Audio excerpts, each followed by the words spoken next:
Edinburgh Fringe day number 6 is in the books. I'll be honest, guys, I'm starting to get that FOMO that I'm leaving in about a week or so's time. It's starting to hit me. I'm halfway through my solo show run now, and last night we had the best solo show of my entire run so far. I'll talk about that in a second. Started off at Asian Occasion. Very quiet, very reserved audience. Once again, was very tough to get them going. So just, did a few little jokes, and yeah, they weren't really feeling it at that time of the day. Then me and Raul, then we went for food afterwards. We chilled out, we relaxed, we went for some meze. And then later on was the solo show. So by the time the solo show came around, I was feeling like I wasn't sure how many people were going to be in the room, to be honest with you. I thought we might have like a low turnout possibly, and it might be a bit of a struggle. So I was flying up until about 90 seconds before the show. And then when I got inside, there were too many people. I'd not just sold out, there were too many people for the room.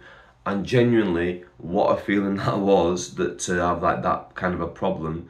I even snuck in a few extra chairs. So we got 28 people in the end on 27 seats in a 25-seater room.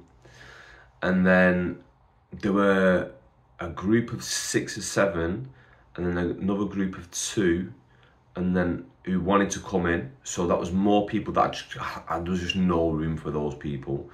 And then there was some other people as well that had flyed who'd said that they were interested. Whether they were or not, we don't know. But yeah, they obviously didn't manage to get in. I managed to just close the door a couple of minutes after showtime. I was like, right, let's do this.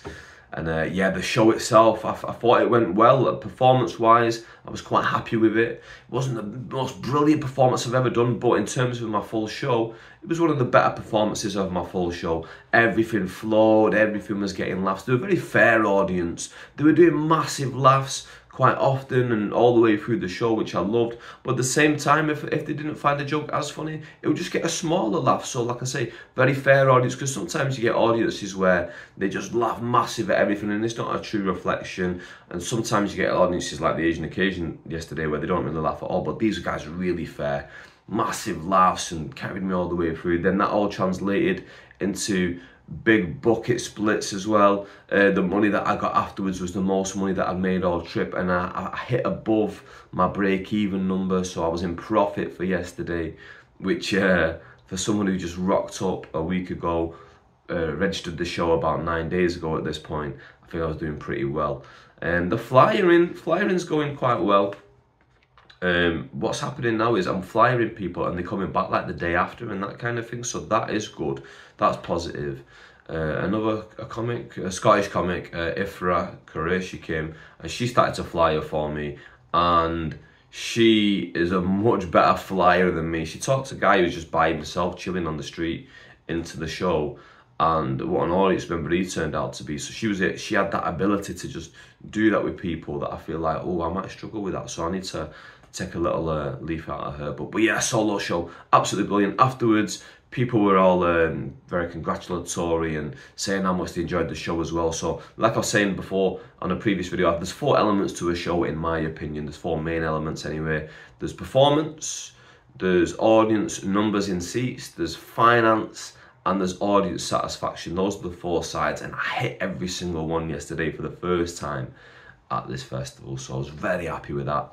Then I went and did the Irish comedy Overdrive again at the end of the night, and it was great again. Terry O'Neill, what an MC he is. He does a great job. He just lights that room on fire. You go in there, you just start to bat them all over the place, and then it's like being a skilled cricket batsman against like a incompetent speed bowler who's just bowling fast at you, and then you're just clipping it and the ball's flying all over the place and you're getting sixes all over. That's a cricket reference for any cricket fans out there. And then I was going to go home, and then there's now a show that you can just jump on at the end of the night at the south side of it. It's on for like 2 hours at midnight, and my bus stop to get back to my digs is quite near there, so I just wandered there. And I bumped into Lydia, who I know, and she was like, yeah, of course, come on. So I went on there, opened that, managed to leave and still got the same bus I would have gone if I didn't go anyway, so double bonus there. But yeah, that was day number 6. Honestly, if all my shows were like that solo show yesterday, I'd be extremely pleased with this run. Like I say, I hit all those 4 targets, absolutely loved it. Right, I need to bounce out now because I'm already late to go back to Southside for Lydia's Comedy Tapas show. But yeah, we'll talk about that in day number 7, inshallah.